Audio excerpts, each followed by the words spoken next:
Smoking and alcohol injurious to health. It causes to cancer. মদ্যপান এবং ধূমপান উভয় স্বাস্থ্যের পক্ষে হানিকারক। আপনারা উভয় থেকে বিরত থাকুন।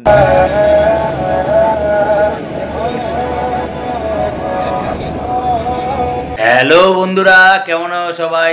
আশা করছি ভালো আছো। আমি হলাম প্রখর, তোমাদের ভালোবাসার মজুমদার ট্রাভেলের পক্ষ থেকে খোকা। আবারও চলে এলাম নতুন একটা ভিডিও নিয়ে তোমাদের সামনে। তো এই পুজোর মরশুমে মানুষ যখন ব্যস্ত ঠাকুর ভক্তে, ভ্রমণ করতে, পুজো পরিক্রমা করতে, প্যান্ডেল ওপিং করতে, রাস্তাঘাটে জনজোয়ারে কোলাহল, তো আমরা হঠাৎ করে কলকাতার কোলাহল ছেড়ে একটুকুনি পাড়ি দেওয়ার চেষ্টা করছি জাস্ট কিছুটা সময়ের জন্য ডিস্ট্রিক্টেরই কোলাহলের মধ্যে। তো সত্যি কথা বলতে খুব বেশি জন নয়, আমরা কয়েকজন বন্ধুবান্ধবী আমরা যাচ্ছি আর কি। তো প্রথমে বলে রাখি, আমরা হলাম মধ্যবিত্ত ঘরের মানুষ, মাছে ভাতে বাঙালি, ভালো থাকি, ভালো রাখি, তার পাশাপাশি ভালো ঘুরি, যা ঘুরি সবটাই এক্সপিরিয়েন্স করি, তোমাদের সঙ্গে শেয়ার করি। তো এই ভিডিও তো এর কোনো অন্যতা হবে না। তো বাঙালির ফেমাস যে একটা ওয়ার্ড, সেটা হচ্ছে দীর্ঘদিন ধরে হোক বা দীর্ঘ একটা এপিসোড ধরে বা সিরিজ ধরে আমরা সেটাকেই প্রমোট করার চেষ্টা করছি, সেটা হচ্ছে লোকে দীপুদা। সেই দীপুদার পুটা হয়ে গেছে, তোমাদেরকে প্রমোট করে দিয়েছি। পুরী দাটা হয়ে গেছে, দার্জিলিং সেটাও তোমরা দেখলে। এবার আমরা যেতে চলেছি হচ্ছে গিয়ে অর্থাৎ দীঘা। তো দীঘাতে আমরা জাস্ট একদিনের জন্যই যাওয়া, একটু ওখানকার এই সারাউন্ডিং পরিবেশে কোলাহল কীরকম, প্লাস একদিনে কতটা কি ভিজিট করা যায়, এর সঙ্গে এবং এর পাশাপাশি যে জগন্নাথ মন্দির, মানুষের মধ্যে একটা বিভ্রান্তি সৃষ্টি হয়েছে জগন্নাথ ধাম না জগন্নাথ মন্দির। তো যেটাই হোক না কেন, আমাদের কাছে সেটা জগন্নাথ মন্দির। তো আমরা সেই মন্দিরটা পরিদর্শন করব। তো বিভিন্ন রকমভাবে আমরা এই 186 কিলোমিটার 186 কিলোমিটার কভার করে আমরা এখন পাড়ি দেবো হচ্ছিল গিয়ে দীঘাতে। তো এই রাতে আমাদের গাড়ি রয়েছে, আমরা বাসে করেই যাব। বিভিন্ন মাধ্যমে যাওয়া যায়, নিজেদের পার্সোনাল গাড়িতেও যাওয়া যায়, ট্রেনেও যাওয়া যায়, বাসেও যাওয়া যায়। তো আমরা বাসেই এতটা রাস্তা ট্রাভেল করে যাব। তো দেখতেই পাচ্ছ পিছনে আমাদের ব্যাগ গোছানো কমপ্লিট। তো আমরা মোটামুটি এখন রেডি হব, বেরোবো, বন্ধুবান্ধবরা সব আসছে। তো চলো আপাতত রেডি হয়ে বেরিয়ে তোমাদের সঙ্গে আবার দেখা হচ্ছে। এই জাস্ট রেডি হয়ে বেরালাম আর কি। আমরা মোটামুটি এখন দমদম যাবো। তো মোটামুটি আমরা যারা থাকি, আমার বাসস্থান দমদমে, এখন দমদম স্টেশনের দিকে যাওয়া। আপাতত প্রাথমিক লক্ষ্য আমাদের ধর্মতলা বাস স্ট্যান্ড, বাসে করেই যাব। তখন আপাতত মেট্রো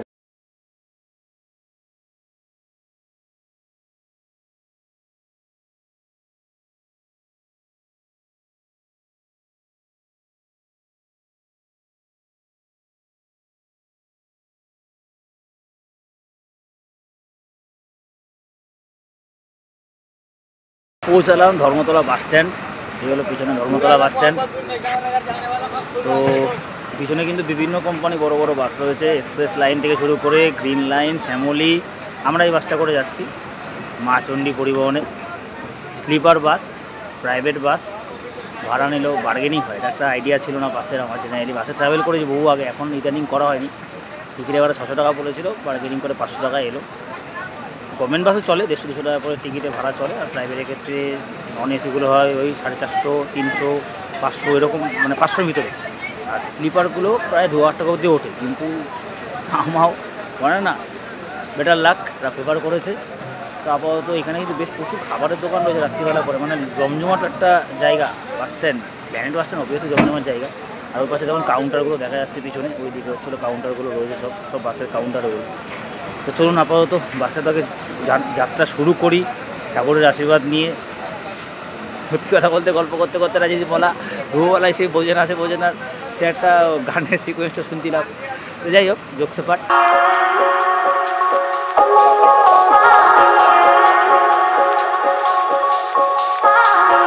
বাসে উঠলাম, এই হলো বাসের সিট অ্যারেঞ্জমেন্ট ভিতরটা। ট্রেনে বহু জার্নি করেছি, এবার নতুন একটা এক্সপিরিয়েন্স বাসে।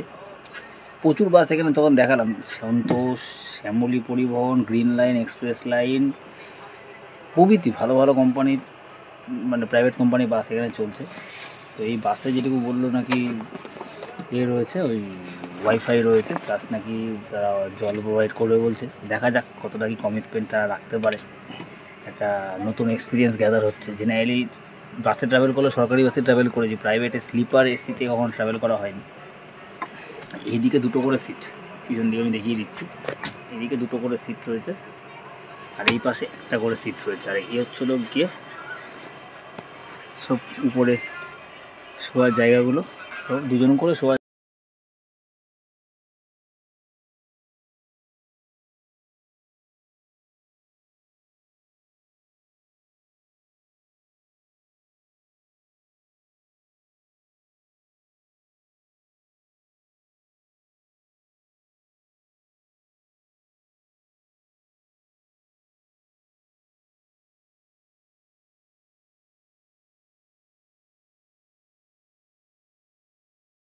হয়ে গেছে তো দেখলেনই তো, সিটের সঙ্গে বালিশ দিয়েছে, বেডশিট রয়েছে, চার্জিং পোর্ট রয়েছে, টিভি রয়েছে, সাথে ঢাকার কী বলবো, অন্য সিটের সঙ্গে মাঝে যাতে লোক দেখতে না পায়, মাঝে উইন্ডোর মতন মিরর করার জন্য, উইন্ডো মিরর না, কভার করার জন্য কভার রয়েছে, কাপড়ের কভার যেগুলো হয় আর কি।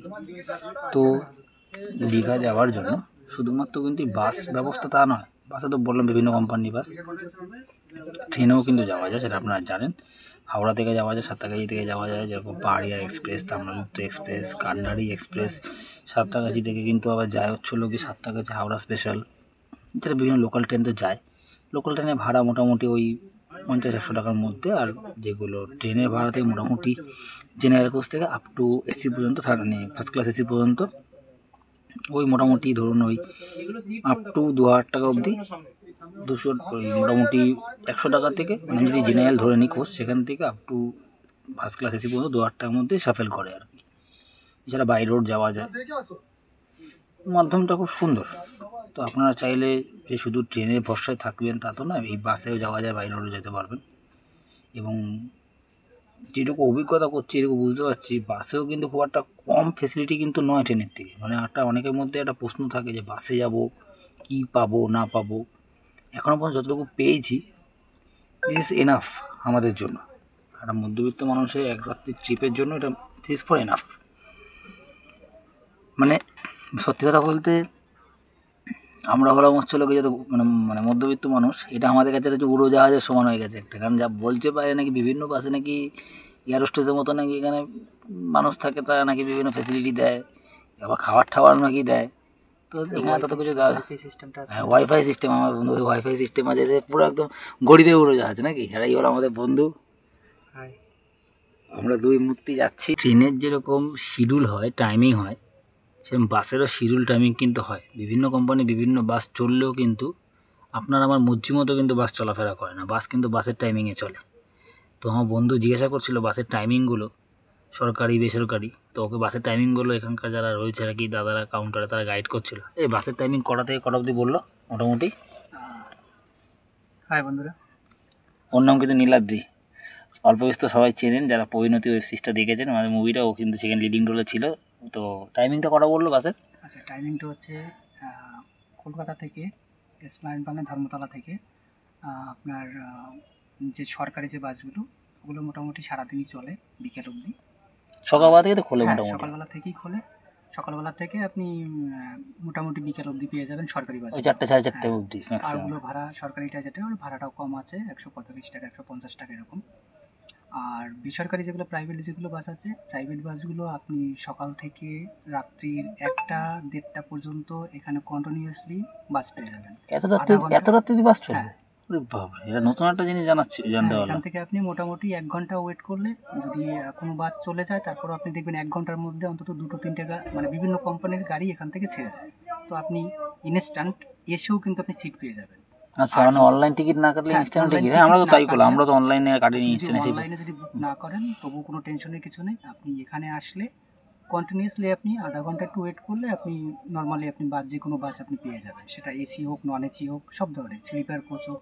আপনার যে বাসটা আছে এটা স্লিপার কোচ আছে, প্লাস হচ্ছে কি এটা ওয়াইফাই সুবিধা আছে, এসি আছে, এবং সেটা সাধ্যের মধ্যে।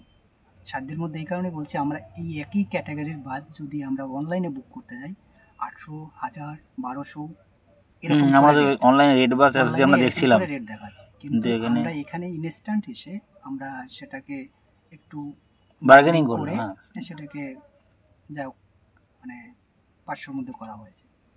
সবথেকে বেস্ট টাইমিংটা। হ্যাঁ, এইটা। আর টাইমিংটা হচ্ছে কি, আপনি এখানে আসলে ইনস্ট্যান্ট আসলে আপনি বাস পেয়েই যাবেন। যদি 20-25 মিনিট ওয়েট করেন বাস পেয়ে যাবেন অ্যাভেলেবেল।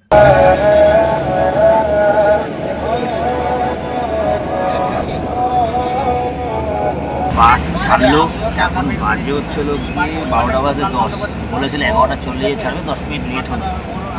তারপর একটু বাইরে অন্ধকার হয়ে গেলে দেখানো যাচ্ছে না, যেটুকু বোঝা যাচ্ছে Kolkata red road surrounding area দিয়ে যাচ্ছে বাসটা। একটু আস্তে আস্তে এগাক, যদি বাইরের ভিউ আসে অবশ্যই দেখাবো। যেটুকু জিজ্ঞাসা করছিলাম এটা কোন কোন রুট বা কোন কোন এরিয়া কভার করে যায়, যেটুকু জানতে পারলাম ওই ড্রাইভার দাদার কাছ থেকে। কাথি, মেছেদা, শঙ্করপুর দিয়ে দীঘা, মোহনা সারাউন্ডিং, মন্দারমণি সমস্ত এরিয়াগুলোর উপর দিয়ে কিন্তু এই বাসটা যায়। আর এই চলার পরে যে রুটটা সেটা NH12, NH16, NH116 এরকম বহু হাইওয়ে পড়বে, এছাড়াও লোকাল যে রাস্তা সেগুলো তো পড়বে। চলার পথে প্রায় এখন বাজে হচ্ছিলো গিয়ে ওই দুটো বাজতে যা 5-7 মিনিট বাকি, প্রায় 70 কিলোমিটার 68 কিলোমিটার বলা যেতে পারে কভার করে আমরা দেখুন হাই রোডের ধারে আমাদের বাস দাঁড়ালো। এটা হলো কোলাঘাট এরিয়া। সেই কাথি, মেছেদা যে সমস্ত এরিয়াগুলো পড়ে বসে তার মধ্যে ওয়ান অফ দ্য ফেমাস একটা এরিয়া কোলাঘাট। এটা এখানে ব্রেক হয় বেসিক্যালি, খাওয়ার দোকান আছে, খাবার। এদিকে রাত হয়ে যাওয়ার দরুন চলার পথে আমাদের বেশ কিছুটা খিদে পেয়ে গেছে, তাই আমরা এখন মিক্স ফ্রাইড রাইসের মাধ্যমে রাতের ডিনারটা সম্পূর্ণ করছি।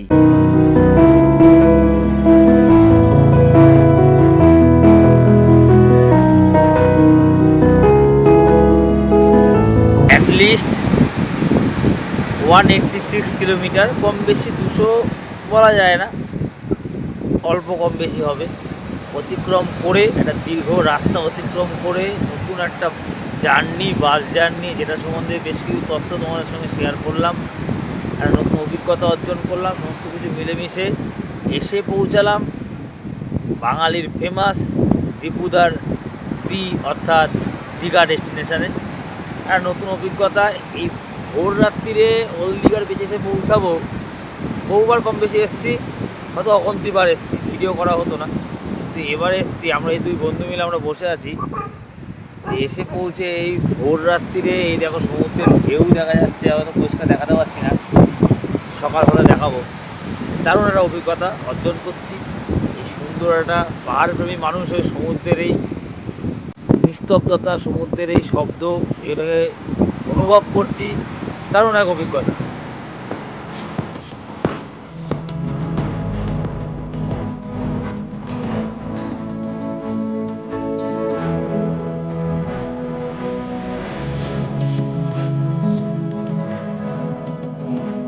Good morning from Digha.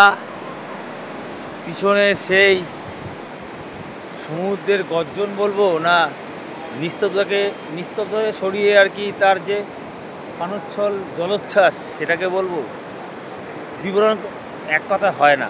এই মুহূর্তগুলো আনফর্চুনেটলি সানরাইজ দেখা যায়নি, আমরা এখনও হোটেলে চেক ইন করিনি, শুধুমাত্র এই একটা সুন্দর মেমোরিকে ক্যাপচার করবো বলে তোমাদের জন্য। কিন্তু আনফর্চুনেটলি না করতে পারলেও দুঃখ কিছুই নেই, কারণ এত সুন্দর একটা সৌন্দর্য সমুদ্র তোমরা পুরী দেখেছো আমাদের পর্দায়, দীঘা হয়তো দেখে উঠতে পারিনি, আগে কখনো ভিডিও করতাম না, বাট আমাদের চোখে আমরা যখন দেখছি দারুণ এক অভিজ্ঞতা, দারুণ। মানে এই দূরে সমস্ত আস্তে আস্তে লঞ্চগুলো আর কি নৌকোগুলো মাছ নিয়ে ঢুকছে, দারুণ লাগছে। বিশ্বাস করো, এক কথায় ভোরের এই দীঘার সমুদ্রকে নতুনভাবে দেখছি আমরা আর কি, ব্যক্তিগতভাবে এক প্রাণোচ্ছল পরিবেশ।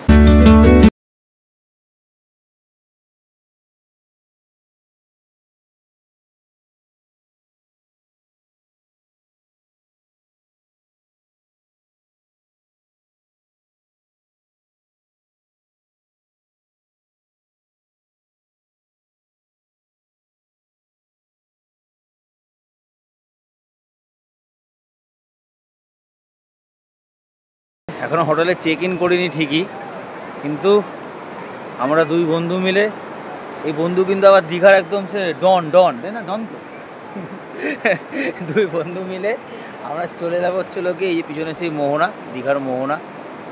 সকালবেলা এতটা সকালে কোনোদিনও আগে যখন এসেছি মোহনায় আসিনি, বেশ সুন্দর লাগছে। ওই দূরে দেখো হালকা আস্তে আস্তে সানরাইজ যে হয়েছে তার প্রমাণ পাওয়া যাচ্ছে আকাশ দেখে, বেশ দারুণ লাগছে। দূরে দেখলাম মাছের সমস্ত যারা জেলেরা জাল টেনে আনছে, এদিকে লোকের ভালোই কোলাহল রয়েছে। নিস্তব্ধতাকে যে ভোরের আলো নিস্তব্ধতা সমস্ত ভেঙে যে মানুষ জেগে উঠেছে, সমুদ্রের সঙ্গে তাল মিলিয়ে বেরিয়ে এসছে, দারুণ লাগছে, একটা সুন্দর অনুভূতি। যেহেতু কম বেশি বৃষ্টি একটা প্রাককাল বলা যাবে না, বৃষ্টির পরে একটা সময়, ওই জন্য একটা হালকা ঠান্ডা একটা বাতাস বইছে সকালের দিক করে, খুব একটা গরমও নেই, বেশ সুন্দর লাগছে, মনোরম পরিবেশ। এবং এখানে ওই পিছনে দেখা যাচ্ছে দোকানগুলো, ছোটো ছোটো করে দোকানগুলো, ওগুলো কিন্তু বেসিক্যালি কিন্তু মাছের যেখানকার বাজার, মোহনার যে মাছের বাজার, ওখানে কিন্তু সমস্ত বিভিন্ন ধরনের মাছ বিক্রি হয়। এটা কিন্তু হচ্ছে গিয়ে যে শঙ্করপুর উদয়পুর যে মৎস্যজীবীদের যে ট্রাস্টি বোর্ড, তারই আন্ডারে এটা পড়ে।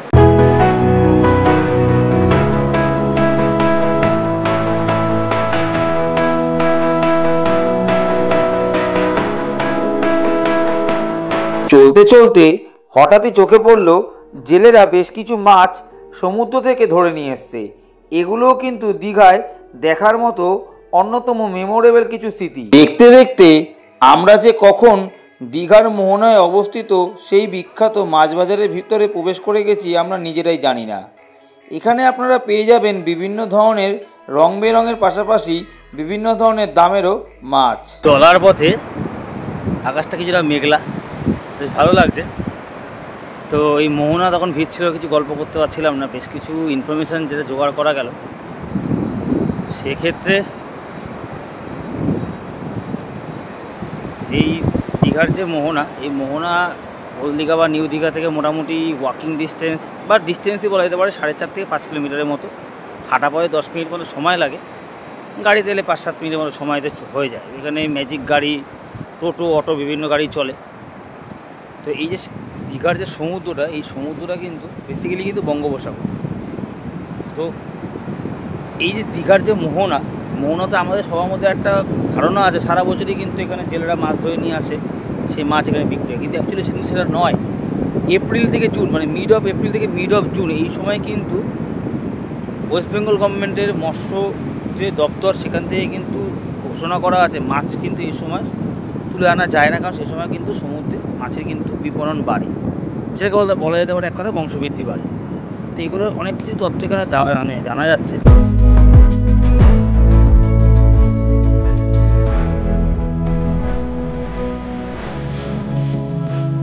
আমরা যে মোহনা গেছিলাম, মোহনাতে গিয়ে মাছ পছন্দ হয়েছে, চিংড়ি মাছ কিনেছি ওই 1 কেজি মতো, মোটামুটি দাম পড়লো 300 টাকা কাছাকাছি। এই হচ্ছিলো গিয়ে ওল্ড দীঘার বাজার। আস্তে আস্তে সকালে সব খুলছে, সবজি আনাজপত্র, সকালে ব্রেকফাস্ট, রান্না জিনিস কিনে দেয়, রান্না করে দেয়, এই সমস্ত বিভিন্ন দোকানের জিনিস কিনে নিয়ে রান্না করে দেয়। এখানে রান্না করি, আমরা নিয়ে যাবো ঘরে, খাবো আর কি, ব্রেকফাস্ট করবো মাছ দিয়ে। একটু আগে তোমাদের তো বললামই আমরা মাছ দিয়ে ব্রেকফাস্ট কমপ্লিট করব, কিন্তু এতটাই খিদে পেয়েছে, সামনে দেখলাম ম্যাগি হচ্ছে, তাই নিজের জন্য 1 প্লেট অর্ডার দিয়েই দিলাম। আমরা জাস্ট খাবার একটু হোটেলে ঢুকে দেখেই পেলে তোমরা যে ব্রেকফাস্ট করলাম আর কি। তো করে এখন একটা সাইট সিন করতে বেরিয়েছি। দীঘা থেকে তো বহু সারাউন্ডিং সাইট সিনিং হয়, চাঁদিপুর, শঙ্করপুর, তখন সকালে যেমন মোহনা দেখালাম, অমরাবতী পার্ক, ঢেউসাগর পার্ক, তালসারি, উদয়পুর, প্রভৃতি জায়গা সাইট সিনিং হয়, প্রভৃতি জায়গা। মানে সেটা ওয়ান ডে সাইট সিনও করতে পারো, আবার 2 দিন থেকে ব্রেক জার্নি করে sight seen, break journey means ভেঙে ভেঙে সাইট সিনও করতে পারো। তো আমরা আপাতত এখন চলার পথে, এখন মানে চলার না বেরিয়ে এখন আমরা যাচ্ছি হচ্ছে গিয়ে তালসারিতে। আর এই দেখো চলার পথে দেখা যাচ্ছে সেই দীঘার বিখ্যাত জগন্নাথ মন্দির। আমরা আসবো এখানে, এটা সম্বন্ধেও কিছু গল্পগুজব করবো, কিছু ইনফরমেশান তোমাদের দেখাবো। এই হচ্ছে গেট, সেই এখন মানে দীঘার ফেমাস অন্যতম টুরিস্ট ডেস্টিনেশন স্পট হিসেবে হচ্ছে জগন্নাথ মন্দির। বাট তার সত্ত্বেও পুরনো স্পটগুলোর মধ্যে কিন্তু এই তালসারি কিন্তু খুব ফেমাস। মোটামুটি আমরা এখন ওল্ড দীঘায় আছি। ওল্ড দীঘা বাস স্ট্যান্ড থেকে তালসারির ডিস্টেন্স নিয়ার অ্যাবাউট 8 থেকে 8.5 কিলোমিটার। এই গাড়িতে যেতে মোটামুটি সময় লাগে 20-25 মিনিট, আধা ঘন্টা ম্যাক্সিমাম। আর নিউ দীঘা থেকে 5.5 কিলোমিটার, ওই 5 থেকে 5.5 কিলোমিটার সময় লাগে হচ্ছিল 15-20 মিনিট মতো। তো বেসিক্যালি কিন্তু এই তালসারিটা কিন্তু মানে বাংলা বর্ডার, মানে বাংলা উড়িষ্যা বর্ডার, সেই বর্ডার ক্রস করে উড়িষ্যার মধ্যে কিন্তু পড়ে। বহু উড়িষ্যা ফিল্মের শ্যুট ওখানে হয়। এবং যেটা জানা গেল এই তালসারি জায়গাটা, যেটা তালসারিতে বেসিক্যালি কিন্তু সুবর্ণরেখা নদী কিন্তু রয়েছে, তোমার লাল কাঁকড়ার বিচও রয়েছে। কারণ 20 সেঞ্চুরির দিক থেকে আর কি ওই সময় ওখানে মাছ ধরার একটা সব প্রসেস চালু হয়। এবং শুধু তাই নয়, এর তাল শাড়ি কথাটা যে উৎপত্তি যেটুকু জানা গেল, তাল কথার মানে অর্থ হচ্ছে হলো গিয়ে ঝাউ গাছ, আর সার কথা হচ্ছে গিয়ে সারিবদ্ধ। এই সারিবদ্ধ ঝাউ গাছ ওখানে একসময় প্রচুর ছিল, এখনও আছে। এইটার নাম অনুসারে নাম হচ্ছে তালচা। এটা হচ্ছে বেসিক্যালি যে স্টেশন এই ঢোকার রাস্তাটা, সব পুজোর প্যান্ডেল হয়ে রয়েছে, বেশ সুন্দর লাগছে।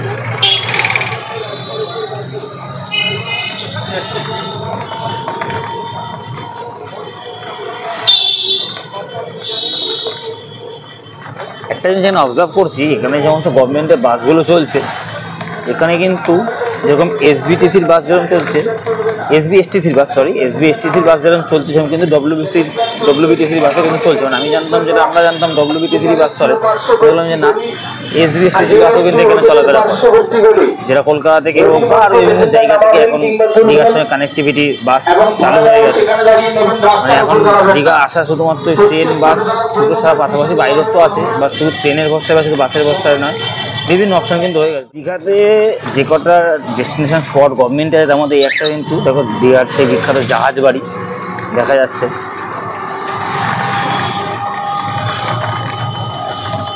সামনেই পরে হচ্ছিল গিয়ে, পিছনে ছিল দীঘা সরকারি হসপিটাল, সামনে পরে হচ্ছিল দীঘা নার্সিংহোম, অজস্র হোটেল এখানে রয়েছে, থাকা নিয়ে কোনো সমস্যা নেই। চারিদিকে হচ্ছিল গিয়ে দীঘার যে লোকাল মার্কেট বিভিন্ন জায়গায় রয়েছে, এটা একটা মার্কেট। এবং আসার পথে জিনিস আমরা অবজার্ভ করলাম, এখানে সাইট সিনের মধ্যে আরও দুখানা সাইট সিনে যাওয়া কিন্তু দেখতে পেলাম। একটা হচ্ছিল এখানে একটা সায়েন্স সিটি আছে, সেই বাচ্চাদের দেখতে, মানে বাচ্চাদের ক্ষেত্রে খুব সুন্দর একটা জায়গা সায়েন্স সিটি। এর সঙ্গে দেখলাম হচ্ছিল গিয়ে কাজু বাগানের একটা, মানে কাজু চাষ করে, সেই কাজু গাছের চাষের একটা বাগান, কাজু বাগান এখানে। মানে নাম জানা অজানা প্রচুর সাইট সিনিংয়ের প্লেস কিন্তু দীঘা সারাউন্ডিং এরিয়ার মধ্যে কিন্তু রয়েছে। এবং যে বাসগুলো দেখা যাচ্ছে, সব বাস দাঁড়িয়ে রয়েছে, এই বাসও আসছে। এইসব বাসগুলো কিন্তু ম্যাক্সিমামই কিন্তু উড়িষ্যার থেকে আসে, মানে অর্থাৎ ভুবনেশ্বর, পুরী, যারা পুরী বা ভুবনেশ্বর যেতে চান তাদের জন্য যেসব বাস দাঁড়ানো, এখান থেকে কিন্তু বাস চলাচল করে। সেক্ষেত্রে কোনো অসুবিধা হওয়ার কারণ থাকবে না যদি কেউ দীঘা থেকে পুরী যাওয়ার সিদ্ধান্ত গ্রহণ করে। সামনে দেখা যাচ্ছে চেকপোস্ট, এই হচ্ছে লোকে বর্ডার ক্রস করছি আমরা। এটা হচ্ছে এই ঢুকলাম জাস্ট উড়িষ্যাতে, মানে সেই ওয়েস্ট বেঙ্গল এবং উড়িষ্যার বর্ডার। কিছু মাস আগে আমরা ঘুরে এসেছি পুরীতে, তোমাদেরকে দেখিয়েছি, আপনাদেরকে দেখিয়েছি। আবার চলে এলাম হচ্ছিল গিয়ে ওয়েস্ট বেঙ্গলের মধ্যে দিয়ে দীঘা হয়ে আবার উড়িষ্যার বর্ডারের ভিতরে। বহু ছোটোবেলায় এখানে এসেছি, বড় হয়ে এসেছি। যেটুকু মনে পড়ে, এই উড়িষ্যার ভিতরে কিন্তু একটা মন্দিরও রয়েছে, যেটা কিন্তু এখানকার সাইট সিনের মধ্যে কিন্তু একটা আসে। নাম জানতে পারলে, নামটা ঠিক এক্স্যাক্টলি এখন মনে করতে পারছি না, নামটা জানতে পারলে অবশ্যই জানিয়ে দেবো। তো পার্শ্ববর্তী দুটো রাজ্যের মধ্যেও কিন্তু বহু মিল রয়েছে, মানুষজনের মিল, তাদের আদব কায়দার মিল, কথাবার্তার বলার মিল, কথাবার্তা শোনার মিল, প্রচুর মিল রয়েছে। হয়তো কোনো জায়গায় কিছু অমিল থাকলেও দিনের শেষে after all we are Indian. বেশ গল্প করতে করতে এই অনেক কিছু জানা যায়। একটা গ্রাম্য ভাইবস তো অবভিয়াসলি রয়েছে এখানে। এই যে ব্যক্তি, একদিনের দীঘা এসে কেমন লাগছে? ভালো লাগছে গরমে? অনেকদিন পরে এসে একটু ক্লান্তিটা ঝেড়ে ফেললাম, একঘেয়েমি জীবনটাকে একটু ছুটি দিয়ে বেশ ফুরফুরেই লাগছে। ফুরফুর লাগছে না? মানসিক শান্তির জন্য এটা দরকার মানুষের, না? একটু মাঝে মাঝে হুটহাট করে একটু যান্ত্রিকময় জীবনকে ছুটি দিয়ে একটু আনন্দ করা সবারই দরকার, মাইন্ড ফ্রেশের অবশ্যই দরকার। এটা ঠিক কথা। মানে ব্যস্ত জীবনে সবাই যারা কাজকর্ম করে, আমার এই বন্ধুটির একটা খাবারের আউটলেট রয়েছে, কিন্তু এই পুজো মরশুমেও তার ব্যক্তিবিশেষ টিমের কাছে ছেড়ে সে এসছে কাজের রিলিফে। সবাই সবসময় যে ছুটি পায় তা তো নয়। তো এই সময় দাঁড়িয়েও যে মানুষ যে কাজের মাঝখানে যে অ্যাকচুয়ালি ঘুরতে যাওয়াটা বা ঘোরাটা কিছু মনের ভাব প্রকাশ, যে সবসময় চাইলেই হবে না, ইচ্ছাটা সবসময় থাকতে লাগে। কি বলো, ঠিক কি না? ইচ্ছাটা না থাকলে কিন্তু কোনো কিছু, ইচ্ছাটা থাকতেই হবে, ইচ্ছাটা থাকলে গিয়ে সেই সময়টা টুক করে বের করা যায়। একদমই তাই। সে আপনার মানে সমুদ্র ভালো লাগুক কি জঙ্গল ভালো লাগুক, সে পাহাড় ভালো লাগুক, যেটাই ভালো লাগুক না কেন, মানে ভালোবাসাটা থাকতেই হবে জায়গার উপর, না হলে সম্ভব না।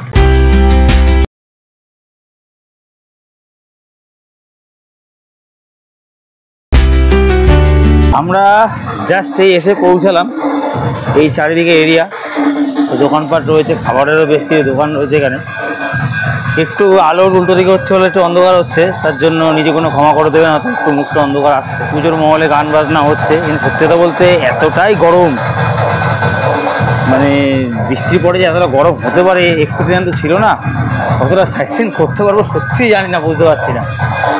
এবং নদীতে জলও রয়েছে, এখানে সুবর্ণরেখা নদী, অন্য সময় হেঁটে পার করা যায়, এখন দূর থেকে দেখলাম জল রয়েছে। আমরা এখন চলে আসলাম একদম সামনে, এই যে দেখা যাচ্ছে ওই দূরে দেখুন মোহনার মতো রয়েছে, ওটা অবভিয়াসলি বঙ্গোপসাগরী। এই যে নদীটা দেখা যাচ্ছে, এই নদীটা হচ্ছে সুবর্ণরেখা নদী। মানে এই নদীর দুটো রূপ দেখা যায়, মানে বর্ষাকাল যখন থাকে না, বা বর্ষার প্রাককালে বা বর্ষার শেষের পরে, এখানে যখন খরা থাকে তখন কিন্তু এই নদীটা কিন্তু হেঁটে পার করা যায়। কিন্তু বর্ষার এই মরশুম, মানে বর্ষার শেষ বা বর্ষার আগে পরে কিন্তু নদীতে পুরো জল থাকে, মানে মনেই হবে না যে এই নদীর দুটো রূপ থাকতে পারে, এবং পুরো ভরার জল। এবং এই নদী পার করে ওই দূরে আইল্যান্ডগুলো দেখা যাচ্ছে, ওই আইল্যান্ডগুলোর মধ্যে যেতে হয়। এই নদী পারাপার করার জন্য বোটে ভাড়া নিচ্ছে, বা নৌকোতে, বোটওয়ালা বল নৌকোগুলোতে, এই নৌকোগুলো সেখানে ভাড়া নিচ্ছে 100 টাকার মতো করে। মানে 100 টাকা মিনস আপ অ্যান্ড ডাউন পার হেডে 50, 100, যেতে 50, আসতে 50, আপ অ্যান্ড ডাউনে 100 টাকা করে। তালসারি এরিয়াতে দেখুন, এই যে সুবর্ণরেখা নদীর ধারে কিন্তু দেখুন এখান থেকে আইল্যান্ডগুলো শুরু। আপনি চারিদিকে তাকিয়ে দেখেন, বিভিন্ন আইল্যান্ড কিন্তু সমুদ্রেও এবং এই যে নদী তার সংমিশ্রণে কিন্তু রয়েছে, সামনেও কিন্তু রয়েছে। এবং বেসিক্যালি আমি আঙুলে বরাবর দেখাচ্ছি, এই জায়গাটা, যে জায়গাটা বেলটা রয়েছে, এই আইল্যান্ডটার মধ্যে কিন্তু বেসিক্যালি লাল কাঁকড়ার জন্য কিন্তু ফেমাস। বাট আনফর্চুনেটলি নদীর জল বেড়ে যাওয়াতে বোট ওখানে যাচ্ছে না, যাচ্ছে বেসিক্যালি এই দিকটাতে। এই দিকটা থেকে বোঝাই যাচ্ছে যে তালসারি যে কথার যে উৎপত্তিস্থল, তাল আর সারি যে চলো গিয়ে ঝাউ বাগানের যে সমস্ত বললাম ডিটেলসটা আপনাদেরকে, সারিবদ্ধ ঝাউ বাগান, সেটাকে বেশ মানে গঠিত হয়ে বা সেটার উপর বেস করে যে একটা আইল্যান্ড রয়েছে, সেই দিকটাই কিন্তু বেসিক্যালি বোটগুলো যাচ্ছে। তো দেখা যাক। এখানে আবার সমস্যা হচ্ছে লোকে সব মানে বোটে লোক সংখ্যা না হলে বোট ছাড়ে না। এই যে রাস্তাটা দেখা যাচ্ছে দেখুন, এদিক থেকে আপনাদের অটো বা গাড়ি করে আসবেন, যে এদিক দিয়ে আসবেন, আর এদিকটা যাওয়া হচ্ছে গিয়ে তালসারি বিচের দিকে রাস্তা। আর এই যে মাঝখানে যে রাস্তাটা, এই রাস্তাটা হচ্ছে গিয়ে সেই দীঘার পার বরাবর বা সমুদ্রের পার বরাবর, দীঘা বলা ভুল, দীঘার সমুদ্রের পার বরাবর যে মেরিন ড্রাইভ রোড, যেটা সেটা এতদিন তো মোহনার দিকে ছিল, সেটা কিন্তু বর্তমানে উদয়পুর তালসারির দিকেও যে এক্সটেনশন করেছে। আগে কাজ হচ্ছিল, বহু এককাল আগে আমরা এসে দেখেছিলাম, তারপর শুনেও ছিলাম, কিন্তু এটাই আজকে দেখা যাচ্ছে দারুণ। এখনও পুরো মানে দেখে দূরে মনে হচ্ছে এখন ওপেন হয়নি, বাট ওপেন হয়ে গেলে কিন্তু মানে মানুষের একটা সুন্দর সমুদ্রের পাড় বরাবর প্রাকৃতিক সৌন্দর্য উপভোগ করতে করতে হাঁটা পথেই কিন্তু তারা কিন্তু মানে আপনারা দীঘা, ওল্ড দীঘা হোক, নিউ দীঘা হোক, সেখান থেকে কিন্তু উদয়পুর বা তালসারি কিন্তু অনায়াসেই চলে আসতে পারবেন, ঠিক এই মেরিন ড্রাইভ রোড ধরে। আমরা তালসারি এই এরিয়া থেকে বেরিয়ে যাচ্ছি। বেসিক্যালি অত্যাধিক গরম, কি বলো, এত গরম, মানে মেঘলা ওয়েদার, তো মানে মেঘ রয়েছে আকাশে, প্লাস হচ্ছে কি রোদটা দিচ্ছে, মানে সত্যিই তাই, বলে মেঘ ফাটা রোদ। মানে 6 ইঞ্চি স্কিনে আমরা মুখ দেখাতে পারছি কিনা পরিষ্কার করে সেটাই বুঝতে পারছি না, এতটা কানের আশপাশ দিয়ে মনে হচ্ছে যে শুধু লু বইছে, আগুনের এক্স্যাক্টলি প্রচণ্ড গরম। মানে বালিয়াড়ি এলাকাতে এতটা গরম, মানে ট্রিমেন্ডাস। এবং সত্যি কথা বলতে লোকও সেভাবে যাচ্ছে না ওই বিচের দিকে, বোটও সহজে ছাড়ছে না, প্লাস ভাটা হয়ে আসছে আস্তে আস্তে। একবার চলে গেলে তখন আরও এরপর আসতে অনেকটা সমস্যা হবে। তো আমরা মানে দাঁড়ালাম না, বেরিয়ে যাচ্ছি, অন্য কোনো সাইড সিনে যাওয়ার চেষ্টা করব যতটা পারবো। তো আপনারা যারা আসবেন, তো এই মানে অবস্টিকেলসগুলো থাকলে তো কিছু করার নেই, যদি না থাকে অবশ্যই কিন্তু তালসারির লাল কাঁকড়া বিচটা কিন্তু ঘুরে যাবেন।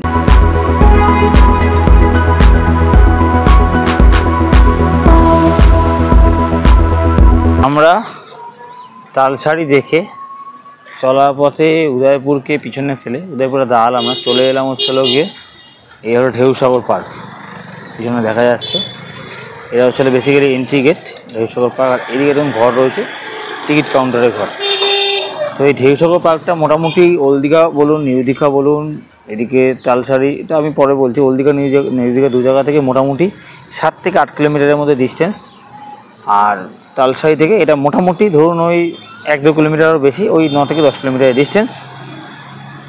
যেখান থেকে আসুন না কেন, গাড়ির টাইমিং কিন্তু মোটামুটি কম বেশি করে 15 থেকে 20 মিনিট কিন্তু মোটামুটি লাগবে। এবং এই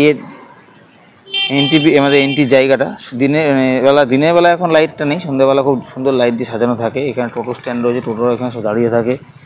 এবং দিনের বেলা বলে সকাল 10টায় খোলে, রাত্রি 10টা অবধি খোলা থাকে। টোটাল 12 ঘন্টা পর্যন্ত খোলা থাকে। 5 বছরের নিচে বাচ্চাদের কোনো এন্ট্রি এখানে নেই, তার উপরে এন্ট্রি রয়েছে। ভিতরে বিভিন্ন ছোটো ছোটো অ্যাক্টিভিটি হয়।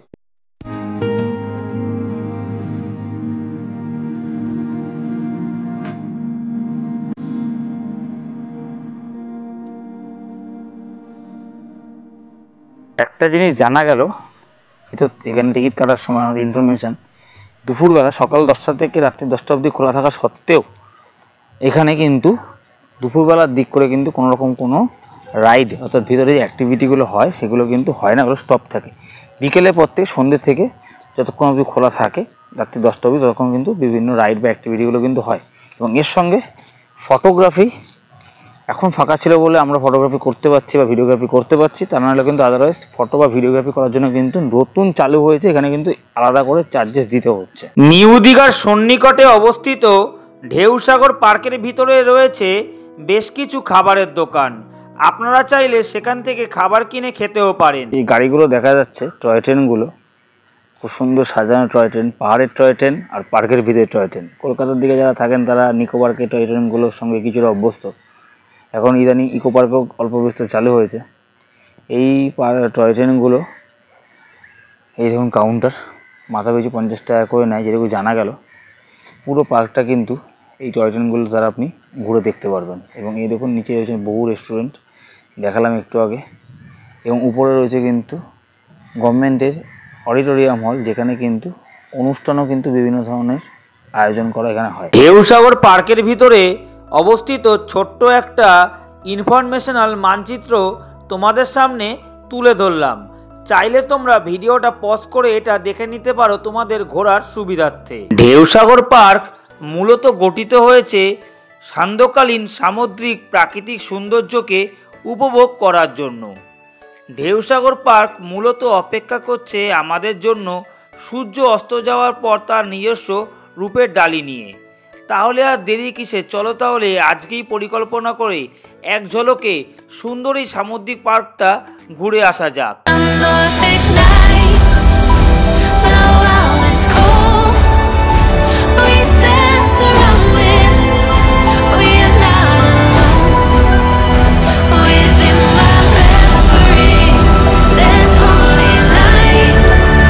আমাদের ঘুরতে ঘুরতে ঢেউসাগর পার্ক দেখা মোটামুটি কমপ্লিট হয়ে গেল। কোথাও একটা গিয়ে একটা জিনিস না বললেই নয়,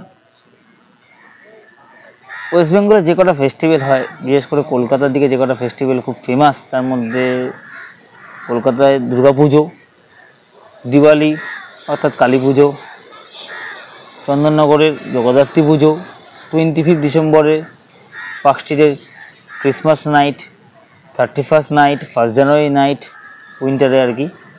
তো এই যে মরশুমগুলোতে কলকাতা তার একটা সৌন্দর্যের ডালি সবাইকে উপহার দেয়, নিজেকে আরও সুন্দরভাবে মেলে ধরে। কিন্তু কোনো একটা জায়গাতে গিয়ে দিনে আলোতে তার সৌন্দর্য কিছুতেই আর প্রকাশ পায় না, যেটা পায় সূর্য অস্ত যাওয়ার পর। তো এই ঢেউসাগর পার্ক আসার পরে একটা জিনিস আমরা বুঝতে পারলাম, ঢেউসাগর পার্ক ওয়েস্ট বেঙ্গলে থাকার ফলে বা না থাকার ফলে সেটা অন্য subject, but ঢেউসাগর park obviously West বেঙ্গলের পূর্ব মেদিনীপুরের দীঘাতে অবস্থিত। তো ঢেউসাগর পার্কের সঙ্গে কলকাতার এই ফেস্টিভ্যালগুলোর একটা সামঞ্জস্য রয়েছে, সেটা হলো এই ঢেউসাগর পার্কেও কিন্তু বিভিন্ন ধরনের অ্যাক্টিভিটি হয়, বিভিন্ন ধরনের অ্যাক্টিভিটি রয়েছে, সুন্দর সাজানো তোমরা দেখলে। কিন্তু এই সৌন্দর্যটা খুব একটা মেলে ধরতে পারছে না, কারণ দিনে আলোতে সবটা ঢেকে যাচ্ছে। এই ঢেউসাগর পার্কটার সৌন্দর্য মেলে ধরতে পারে কিন্তু সূর্য অস্ত যাওয়ার পর, অর্থাৎ বিকেল অথবা সন্ধ্যেবেলা।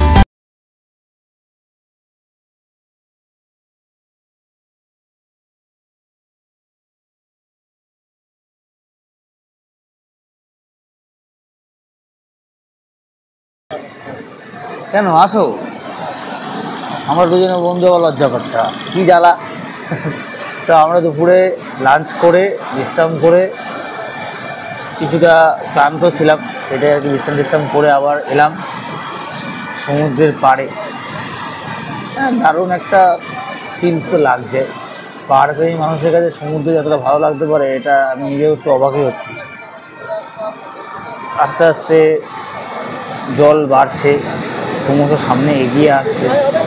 এদিকে দেখুন পরন্ত বিকেলে সূর্যাস্ত হওয়ার একটা অ্যাটমসফিয়ার হয়ে রয়েছে, কিন্তু মেঘলা কাজে দেখা যাচ্ছে না। এদিকে আস্তে আস্তে বিকেলে বিচের মধ্যে মানুষের আনাগোনাও বেড়েছে। সন্ধ্যে যত বাড়বে তত আনাগোনাও বাড়বে। এবার আমরা আস্তে আস্তে ইচ্ছা আছে এখান থেকে এবার একটুখানি দীঘার ফেমাস, বর্তমানে একটা ফেমাস ডেস্টিনেশন অবভিয়াসলি আমাদের যেটা টুরিস্ট স্পট, সেইটা হচ্ছিল গিয়ে জগন্নাথ মন্দির। কারো গায়ে জগন্নাথ ধাম, কারো গায়ে জগন্নাথ মন্দির। ধাম না মন্দির সেসব নিয়ে আলোচনা নয়, সেখানে গিয়েই হবে। তো আপাতত এখন আমাদের ইচ্ছা জগন্নাথ মন্দিরে গিয়ে সন্ধ্যের জগন্নাথ মন্দিরের সৌন্দর্যটা শুধুমাত্র তোমাদের সামনে তুলে ধরা। বিকেলবেলায় এখন আস্তে আস্তে সূর্য অস্ত যাচ্ছে, গিয়ে সন্ধ্যে নেমে আসছে। সন্ধ্যের প্রাককালে দীঘার সি বিচ আস্তে আস্তে যেরকম ভিড়ে মানুষের জনজোয়ারে আর কি জমে উঠছে, সেরকম আস্তে আস্তে দোকানগুলো কিন্তু খুলছে।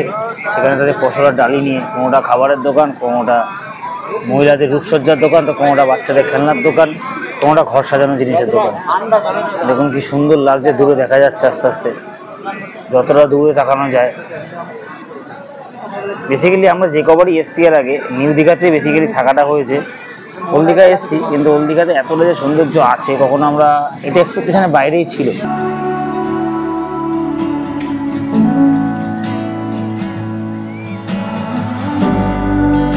If we didn't have to turn around, if you told me not to make a sound and I hide in you, we'll take flight.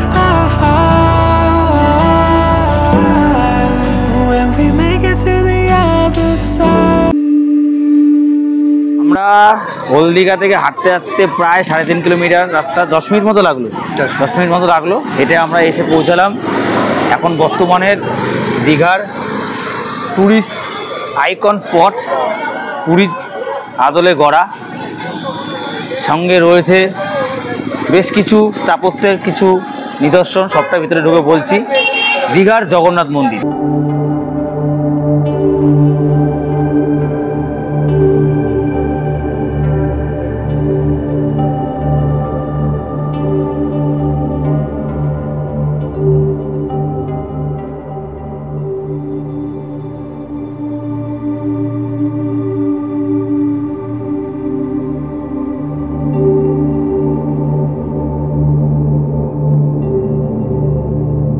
দীঘার জগন্নাথ মন্দিরে প্রবেশের জন্য রয়েছে মূলত 4টি প্রবেশদ্বার। তার মধ্যে এটি হলো অন্যতম একটি প্রবেশদ্বার। আমরা এই প্রবেশদ্বার দিয়েই ভিতরে আস্তে আস্তে প্রবেশ করছি। আমরা ঢুকলাম পুরীর আদলে গড়া দীঘার জগন্নাথ মন্দির, ধাম নয় জগন্নাথ মন্দিরে ঢুকলাম। শুরুতেই ইনফরমেশানটা দিয়ে রাখি, সেটা হচ্ছিল কি যখন আসবেন, যারাই আসবেন না কেন, ফার্স্ট অফ অল কথা এখানে আপনাকে খালি পায়ে ঢুকতে হবে। যেটা এখানে ভালো লাগলো দেখি, মন্দিরের মধ্যে জুতো রাখার জন্য বাইরে কাউন্টার আছে, এছাড়া ছোটো ছোটো স্টল দোকান আছে, সেখানে রাখতে পারেন টাকার বিনিময়ে। এবং ভিতরে কোনো ব্যাগ বা কোনো সেলফি স্টিক এগুলো নিয়ে অ্যালাউ করছে না। সে মেল হোক ফিমেল হোক হোয়াট এভার, মোবাইলে ফটো তোলা যাবে, ভিডিও করা যাবে, বাট বাদবাকি এগুলো নিয়ে আসলে বাইরেও কাউন্টার রয়েছে, মন্দিরের ভিতরেও কাউন্টার রয়েছে, দু জায়গায় রাখবেন। টোকেন দেবে, সেই টোকেনের এগেন্সটা আমরাও রাখলাম এইমাত্র, দিয়ে আমাদের ভিতরে প্রবেশ করতে হচ্ছে। দীঘার মন্দিরের যে এরিয়াটা, এই এরিয়াটার নাম হচ্ছিল গিয়ে ভগীরামপুর। আসার পথে দেখলাম ঘাট রয়েছে, জগন্নাথ ঘাট, যেটার নাম ছিল গদাধরপুর এরিয়াটার নাম। প্রায় 20 একর জায়গার উপরে গঠিত জায়গাটা। মানে আমাদের স্টিক বা অন্যান্য ইনস্ট্রুমেন্ট না থাকার জন্য মোবাইলে শ্যুট করতে হচ্ছে, সমস্যা তো হচ্ছেই, বিশেষ করে সাউন্ডে, কিছু মনে করবে না। এবং এই ঢোকার দেখুন এখানে আপনাদের পা বা অন্য কিছু হাত পা ধোয়ার জন্য, জল ভরার জন্য ব্যবস্থা আছে।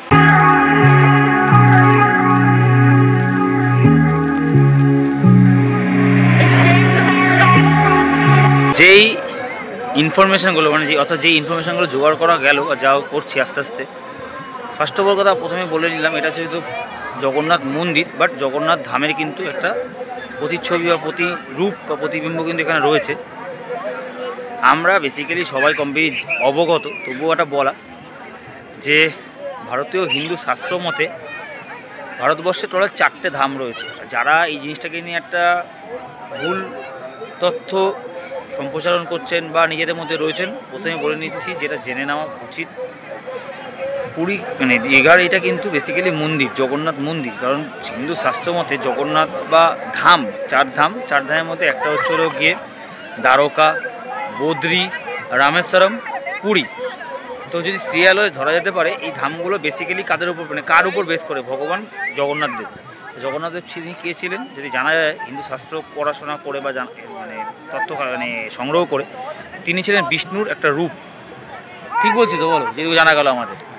তো এই জগন্নাথ দেব তিনি কিন্তু প্রথম পড়েছিলেন যখন গেছিলেন দ্বারকাতে, তিনি ফার্স্ট গেছিলেন। সেখানে গিয়ে তিনি কিন্তু নিজের স্নান সেটা কিন্তু তিনি করেন। দ্বারকাতে গিয়ে স্নান করার পরে তিনি বদ্রীনাথ যখন পৌঁছান, বদ্রীনাথে গিয়ে কিন্তু তিনি তার বস্ত্র পরিবর্তন করেন, অর্থাৎ যেটাকে এক কথায় ইংলিশে শর্টে বলা যেতে পারে ড্রেস চেঞ্জ করেন। সেখান থেকে উনি পৌঁছানো হচ্ছিল পুরীতে পৌঁছানো গিয়ে সেখানে গিয়ে কিন্তু উনি ভোগ গ্রহণ করেন, অর্থাৎ খাদ্য তিনি কনজিউম করেন। তো সেই ক্ষেত্রে পুরী ধামকে আমরা অনেকে কিন্তু বলে থাকি কিন্তু অন্নধাম বা ভোগ ভোজন ধাম। তারপর সেখান থেকে কিন্তু যান তিনি রামেশ্বরমে, সেখানে গিয়ে কিন্তু বিশ্রাম নেন। এটা কিন্তু হিন্দু শাস্ত্র মতে চার ধামের কিন্তু একটা ছোট্ট অংশ। সেক্ষেত্রে এই যে দেখা যাচ্ছে মানে পিছনে দেখা যাচ্ছে মন্দির, আবারও বলা এটা কিন্তু প্লিজ কেউ জগন্নাথ ধাম বলে মেনে নেবেন না বা ধরবেন না। এটা কিন্তু জগন্নাথ মন্দির হিসেবে কিন্তু পরিচিত। এই 2025 সালের অক্ষয় তৃতীয়ার দিন, শুভ দিন এটা চালু হয়। ভারতীয় সরকারের পাশাপাশি West Bengal government, mainly West Bengal government এটা চালু করেছে। পূর্ব মেদিনীপুরে এই জায়গাটাতে প্রায় 200 কোটি টাকা খরচা করেছে পুরো জায়গাটা তৈরি করতে। 2018 সালে শিলান্যাস হয়, 2022 সালে কাজ শুরু হয়, 2025 সালে কিন্তু এই মন্দির চালু হয় জনসাধারণের উদ্দেশ্যে। এবং এই মন্দিরে টোটাল 4টে ধাম পাশাপাশি 4টে কিন্তু দ্বার রয়েছে। সেই 4টে দ্বার হচ্ছে গিয়ে অস্ত্রদ্বার, মানে অশ্বদ্বারের পাশাপাশি হস্তিদ্বার, সিংহদ্বার, ব্যাঘ্রদ্বার, যেটা পুরীতে আছে অ্যাজ সিমিলার এখানেও কিন্তু সেমই আছে। এর পাশাপাশি আমরা আরও কিছু ইনফরমেশন জোগাড় করার চেষ্টা করছি, ভিতরে গিয়ে সেটা শেয়ার করছি। কিন্তু এখানে কিন্তু একটা জিনিস বলে নেওয়া ভালো, কোনো কিন্তু পুজো দেওয়া যায় না, বাইরে কিন্তু পুজো দেওয়ার কোনো ব্যবস্থা কিন্তু এখানে নেই। ইনফরমেশন জোগাড় করতে করতে আরও কিছু ইনফরমেশন জোগাড় করা গেল। পিছনে দেখুন মন্দিরগুলো দেখা যাচ্ছে, 4টে টোটাল মন্দির রয়েছে, যেটা পুরীতেও রয়েছে। মূল মন্দির এটা, মূল মন্দির তো সামনে দেখা যাচ্ছে, মূল মন্দির যেটা চূড়া রয়েছে। এছাড়া হচ্ছে গিয়ে নাট মন্দির, জগমোহন আর ভোগমণ্ডপ, এই 4টে মন্দির কিন্তু এখানে অবস্থান করছে।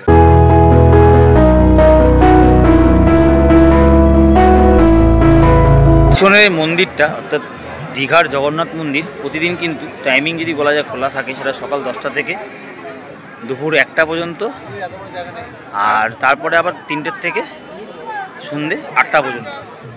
7টা সাড়ে 7টা পরে কিন্তু আর নতুন করে কাউকে এন্ট্রি করতে দেয় না। আর 6টা সাড়ে 6টা নাগাদ এখানে কিন্তু মন্দিরের চূড়ায় ধ্বজা ওঠে আর কি, যেটা পুরী স্টাইলে হয়।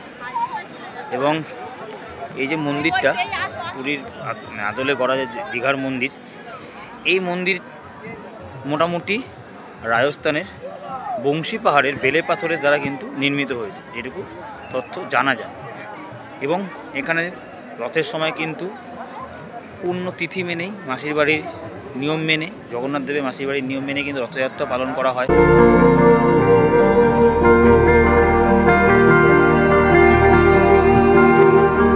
এই সেই বিখ্যাত দীঘার জগন্নাথ দেবের মন্দিরের পার্শ্ববর্তী জায়গায় অবস্থিত সামুদ্রিক এক ঘাট, যেটা তৈরি হয়েছে জগন্নাথ দেবের সকল মাসিদের উদ্দেশ্যে সম্মান জানিয়ে। গুড মর্নিং ফ্রম ডে 3 বলা যেতেই পারে। ডে 3 বলা ভুল কি ডে 2 জানি না, কারণ পৌঁছেছি যখন তখন অলরেডি ডে 1 থেকে ডে 2 হয়ে গেছিলো, আর ডে 3 হোয়াট এভার যাই হোক না কেন। তো এই হলো পিছনের জোয়ারের টাইমের সমুদ্র, আমি ব্যাক ক্যামেরাতে দেখাবো অবশ্যই।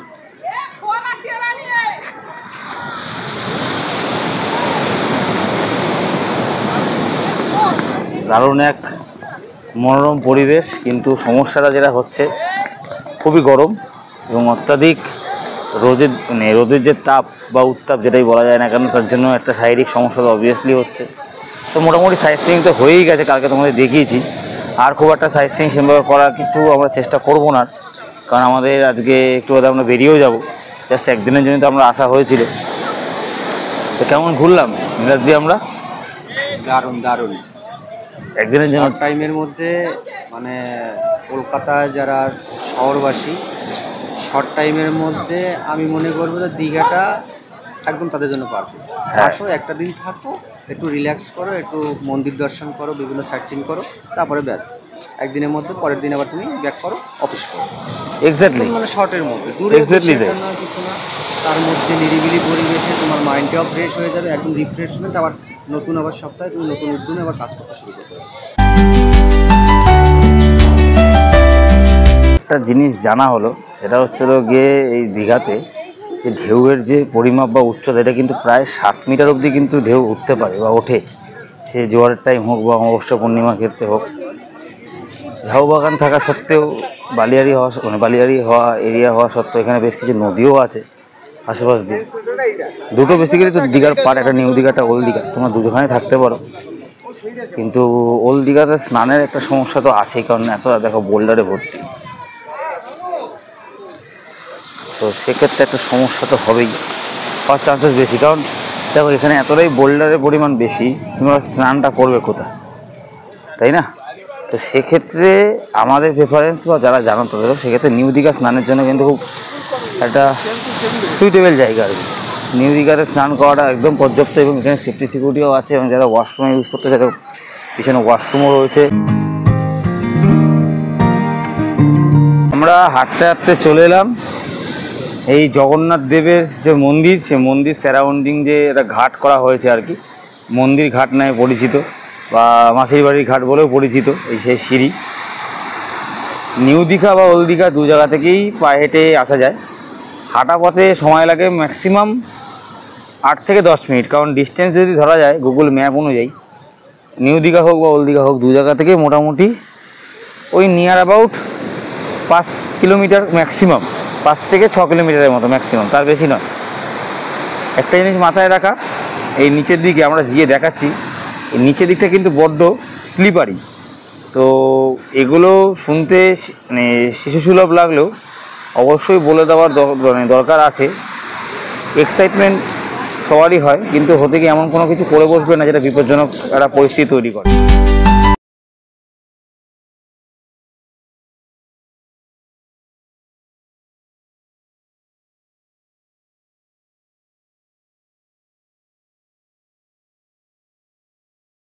এটা আর কি সেই মন্দিরঘাট এরিয়ার যে মানে যেখানে বেসিক্যালি যেই অঞ্চলের মধ্যে অবস্থিত বা যে গ্রামের মধ্যে অবস্থিত বলা যেতে পারে, এটি হলো পূর্ব মেদিনীপুর জেলার দীঘা সারাউন্ডিং এরিয়ার গদাধরপুর নামক এরিয়ার মধ্যে অবস্থিত হচ্ছিল গিয়ে মন্দিরঘাটটা।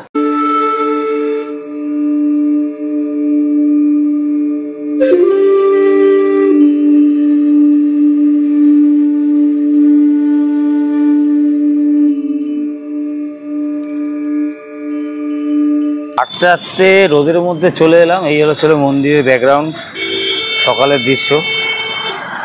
তো এটা সকালে তো প্রায় বলেইছিলেন টাইমিং 10টার মধ্যেই খোলে, 1টা অবধি থাকে, আবার খোলা আবার দুপুরবেলা 3টে থেকে রাত্রি 8টা অবধি।